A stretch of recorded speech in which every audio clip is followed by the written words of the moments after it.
Welcome everyone to Have History Will Travel. I am your host, the Wilder Historian, and this video concludes the first day at the Battle of Stones River. In it, I will be describing the chaotic situation of the Round Forest. While Claiborne was fighting his way north and beating back the brigades of Harker, Fife, and Beatty, the Confederate brigades, which had displaced Negley's men from the slaughter pen, were making their way north toward the Round Forest. Chalmers and Donelson had already launched assaults against Cruft's and Hazen's brigades, resulting in the wounding of Chalmers and the defeat of Donelson's men. Stewart's brigade surged forward but was met by musketry from Shepherd's regulars, who had reformed after withdrawing from their earlier position. For about 20 minutes, the United States regulars took a battering from the rebels, but they also bloodied Stewart's men, so much so that when Shepherd's men pulled back for the second time, most of Stewart's brigade could not move forward and remained in the woods, along with Maney's men.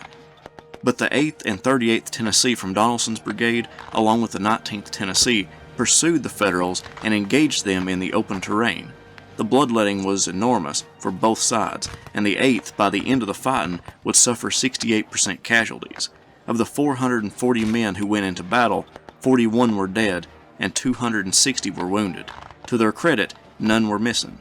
To the east, 2 regiments of Sheridan's men were posted near the Round Forest, with the 2nd Missouri taking up a position on the right and the 15th Missouri being sent out as skirmishers. A lull emerged in that sector of the battlefield, and each side attempted to use it as time to shore up their positions. While all of this was transpiring, the pleading by Polk and Hardee for reinforcements resulted in Bragg sending for the brigades on the east side of the river commanded by John C. Breckinridge. A back and forth erupted between the two Southerners as Breckinridge believed a large force was in front of him and didn't want to send away his troops across the river. Eventually the Kentuckian relented and began sending over the brigades. Leonidas Polk was in charge of that sector consisting of the Round Forest. When Adams' brigade made it to the Bishop, Polk didn't want to send in the unit alone, but he had orders. At 2 p.m., Adams' men plunged forward with Jackson's men close behind, and they drove back the 15th Missouri. A bitter exchange yielded little results for the Confederates, but when 2 of Wagner's regiments moved forward and sent hundreds of rounds of lead into the Gray troops, they were compelled to fall back.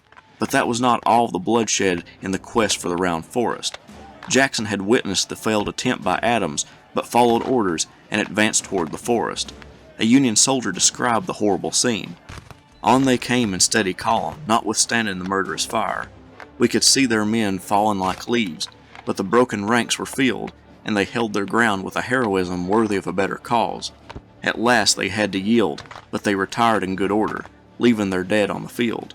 The Confederate line couldn't handle the return fire and limped back to safety. Breckinridge was irate at the Bishop, who committed his brigades too soon and hadn't waited for the others. Palmer and Preston were the next brigades to contest the Round Forest. They formed into battle line. Palmer was on Preston's left, but both commanders could see the hundreds upon hundreds of wounded and dead in the cotton fields in front of them. The charge would be suicide. Both brigade commanders moved forward, but Palmer's men would never leave the cedars, and in fact moved deeper into them. According to Palmer, it was because Preston did not launch his attack. Preston's men, after getting hit with multiple artillery barrages, followed their leader into the woods instead of against the Federal stronghold, except for one company of the 60th North Carolina and the 20th Tennessee.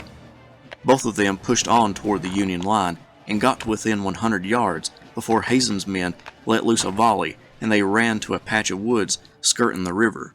Nevertheless, the Union line at the Round Forest and the Nashville Pike held. Night and exhaustion prevented any further attacks or counterattacks by either side. The next day would be New Year's Day. Both sides had rang in the new year with blood, and there would be more spilt over the next 2 days.